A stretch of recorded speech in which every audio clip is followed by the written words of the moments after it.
మాట్లాడారు. నీకెందుకు, నువ్వు ఇక్కడ ఏం చెప్తుంది?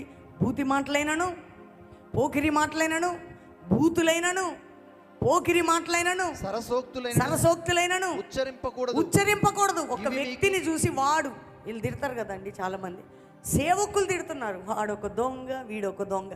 చెయ్యి దానికి మీరు లైక్లు, కామెంట్లు, షేర్లు. సిగ్గుండాల మనకి. మన నోటిలుండట కృతజ్ఞత వచనమే కానీ, ఉప్పు వేసినట్లు కృపాసహితమైన మాటే కానీ బూతి మాట, పోకిరి మాట రావద్దట. ఆమె నేను చెప్పండి సంగమా. ఎంతమందితో దేవుడు మాట్లాడుతున్నాడో నాకు తెలియదండి. మీరు కానీ మీ చెత్త ఖాళీ చేసుకుంటే మీ కంపు నోట్లో, మీ హృదయంలో దేవుని అగ్ని దిగబోతుంది. 50వ రోజు మీ బాణలు నిండబోతున్నాయి.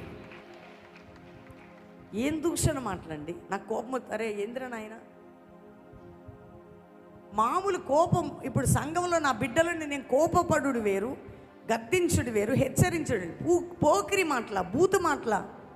భర్త భార్య మీద, భార్య వాడు వీడు అనుకుంటే భర్తని పచ్చి బూతులు తిడతా ఉంటుంది. వాళ్ళ అమ్మకు ఫోన్ చేసి భార్య చెప్పొచ్చా? నువ్వు వాడుతున్న మాటలను బట్టి, దయచేసి వాలంటీర్ డిస్టర్బ్ చేయొద్దు ప్లీజ్. మీరు వాడుతున్న మాటలను బట్టి, మీరు మాట్లాడుతున్న మాటలను బట్టి కృప మీ నుండి దూరం